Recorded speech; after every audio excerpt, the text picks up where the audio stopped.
గౌరవనీయులు కొద్దిగా వాళ్ళు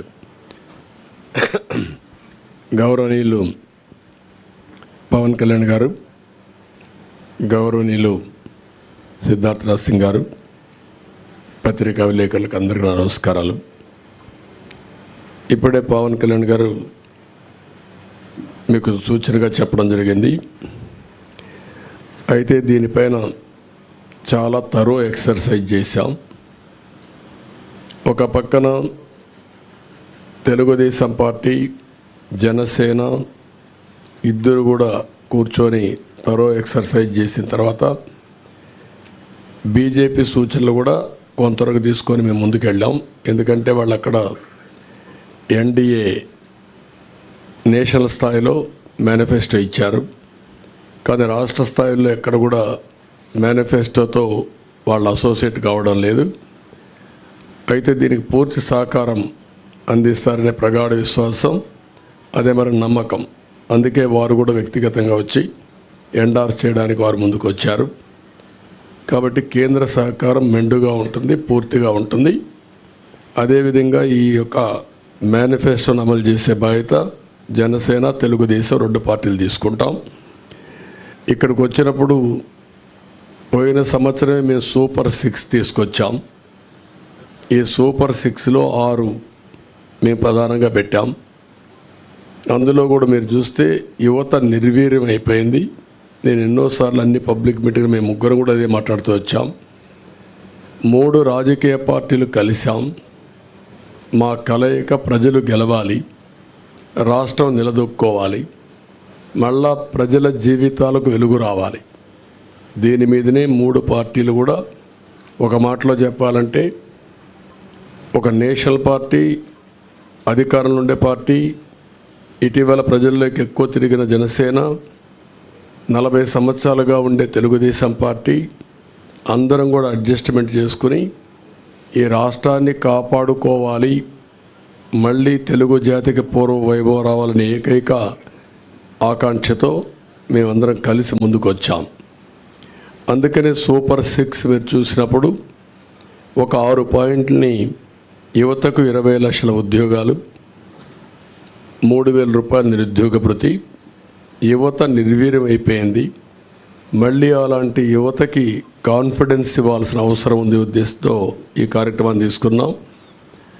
అదే మాదిరిగా భవిష్యత్ అంతా కూడా హ్యూమన్ రిసోర్స్ డెవలప్మెంట్ పైన ఆధారపడుతుంది. స్కూల్కి వెళ్ళే ప్రతి ఒక్క విద్యార్థికి 15,000 రూపాయలు తల్లికి వందనం కింద. ఇది కాకుండా ప్రతి ఒక్క మహిళకి 1,500 రూపాయలు నెలకి ఇవ్వడం. దీనివల్ల సంవత్సరానికి 18,000 వస్తుంది. 5 ఏళ్లలో 90,000 రూపాయలు ఈ ఒక్క కార్యక్రమం ద్వారా ప్రతి మహిళకు చేరే పరిస్థితి వస్తుంది. ప్రతి ఇంటికి ఏడాదికి 3 గ్యాస్ సిలిండర్లు. ధరలు పెరిగాయి. నిత్యావసర వస్తువుల ధరలు అయితే ఆకాశాన్నంటే పరిస్థితి వచ్చింది. పేదవాళ్ళు గ్యాస్ కూడా ఉపయోగించే పరిస్థితులు లేరు కాబట్టి దీన్ని ఇవ్వడం జరిగింది. ఉచిత ప్రయాణ సౌకర్యం. దీనివల్ల మొబిలిటీ మహిళల్లో ఎక్కువ ఉంటుంది. ఉద్యోగాలు చేయాలన్నా, వ్యాపారాలు చేయాలన్నా, బయట పోయి రావాలన్నా చాలా సులభంగా ఉంటుంది. అందుకే ఈ కార్యక్రమం తీసుకొచ్చాం. దీనికి తోడుగా షణ్ముగ వ్యూహం ఇది యాడ్ చేశాం. అందులో కూడా చూస్తే మీరు చూస్తే ఇంటింటికి రక్షిత మంచినీరు, కొళ్ళాయి ద్వారా నీళ్ళు ఇవ్వడం. రెండోది రాష్ట్ర వ్యాప్తంగా స్కిల్ సెన్సస్. ఇది first of it's kind in the country.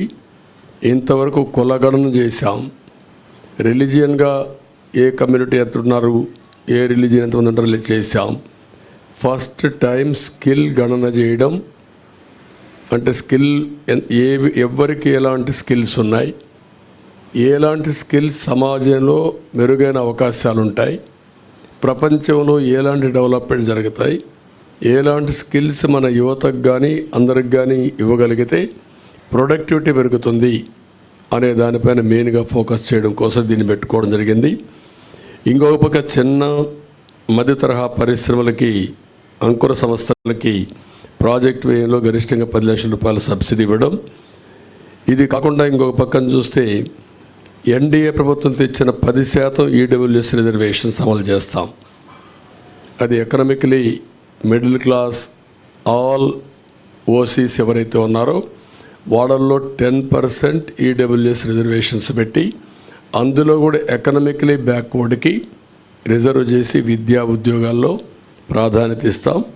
ప్రజాదాని అమరావతిని మళ్ళా కొనసాగించి ఉపాధి ఉద్యోగ అవకాశాలన్నీ కల్పిస్తాం. ఇది కాకుండా ఇంకొక పక్కన మీరు చూస్తే యువత కోసం చాలా స్పష్టమైన ఒక మేనిఫెస్టో తీసుకొస్తున్నాం. దీంట్లో మీరు చూసినప్పుడు మెగా డిఎస్సి ఫస్ట్ సిగ్నేచర్ కింద పెడతాం. ప్రతి సంవత్సరం జాబ్ క్యాలెండర్ ఉంటుంది. ఉత్తరాంధ్ర, కోస్తా, రాయలసీమ ఉద్యోగ కల్పనకి ఏ అవకాశాలు ఉన్నాయో అన్నీ ఉపయోగించుకుంటాం. ఎంఎస్ఎంఈకి ఎక్కువ ప్రోత్సాహం ఇస్తాం. పరిశ్రమలకు అనుకూలంగా పాలసీలు తీసుకొస్తాం. మళ్ళీ పెద్ద ఎత్తున పెట్టుబడులు తీసుకొచ్చి రాష్ట్రానికి ఉపాధి అవకాశాలు కల్పించే బాధ్యత తీసుకుంటాం. యువత ఎప్పుడు సాలిడ్గా ఫ్యూచరిస్టిక్గా ఉండడం కోసం క్రీడల్ని ప్రోత్సహిస్తాం. డిజిటల్ లైబ్రరీస్ని ఎక్కడికక్కడికి అందుబాటులో తీసుకొచ్చి ఉద్యోగ అవకాశాలే కాకుండా నాలెడ్జ్ అప్గ్రేడ్ చేసుకుంటూ ముందుకెళ్తారు. అదే సమయంలో బీసీ డిక్లరేషను మేము జైహో బీసీ పెట్టాం. బీసీ డిక్లరేషన్ తీసుకున్నాం. 50 సంవత్సరాలకే నెలకు 4,000 రూపాయలు పెన్షన్ బీసీలకు ఇస్తాం. బీసీలకు వాళ్ళ రక్షణ కోసం ప్రత్యేకమైన చట్టం ఒకటి తీసుకొస్తాం.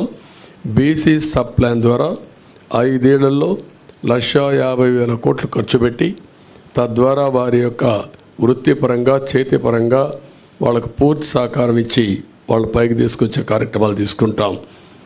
అదే మరిగా స్థానిక సంస్థల్లో నామినేటెడ్ పోస్టుల్లో 34% రిజర్వేషన్స్ వల్ల రెస్టోర్ చేయడం, నామినేషన్ల ప్రాధాన్యత ఇవ్వడం, చట్టసభల్లో 33% రిజర్వేషన్లు రావడానికి కేంద్రానికి రికమెండ్ చేస్తాం.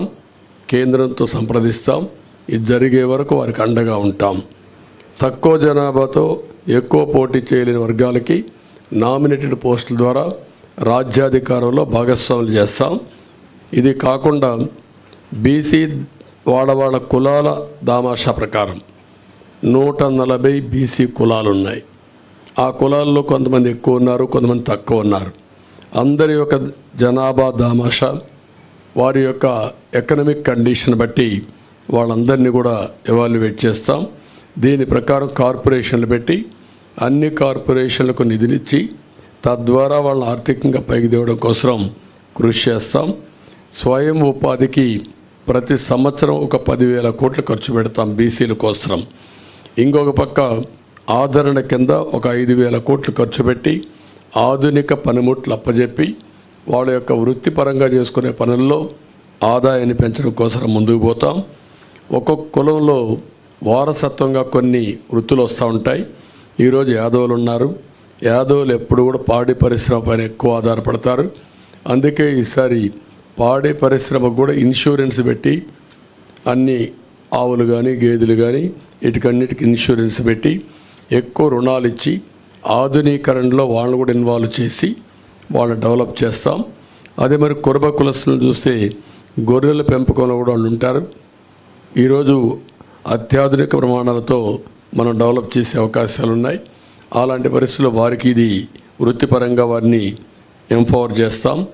చేనేత పరిశ్రమకి ఎవరైతే బాగా ఇబ్బందుల్లో ఉన్నారో అలాంటి వారందరికీ పవర్ లూమ్స్కి ఒక 500 యూనిట్లు, హ్యాండ్లూమ్కి 200 యూనిట్లు ఉచితంగా కరెంట్ ఇస్తాం.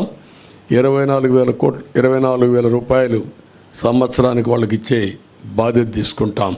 ప్రతి కుటుంబానికి కూడా ఒక 24,000 రూపాయలు ఇచ్చి వాళ్ళని ఆదుకుంటాం. ఇవి కాకుండా ఈరోజు నాయీ బ్రాహ్మణులకి వాళ్ళ గౌరవ వేతనం దేవాలయాల్లో పనిచేసే అందరికీ 25,000 రూపాయలు గౌరవ వేతనం ఇప్పిస్తాం. షాపులకు 200 యూనిట్లు కరెంటు ఉచితంగా ఇస్తాం. గీత కార్మికులకి మద్యం షాపుల్లో 10% రిజర్వేషన్లు పెడతాం. వడ్డరికి క్వారీల్లో 15% రిజర్వేషన్లు పెడతాం. రాయల్టీ సీనరీ ఛార్జీల్లో మినహాయింపు ఇస్తాం. ఇది కాకుండా రజక దోబిఘాట్ల నిర్మాణానికి ప్రోత్సాహాలు ఇస్తాం. అదే మరి దోబిఘాట్ల కోసం పవర్ కూడా 200 యూనిట్లు ఉచితంగా ఇచ్చి వాళ్ళని ఆదుకుంటాం.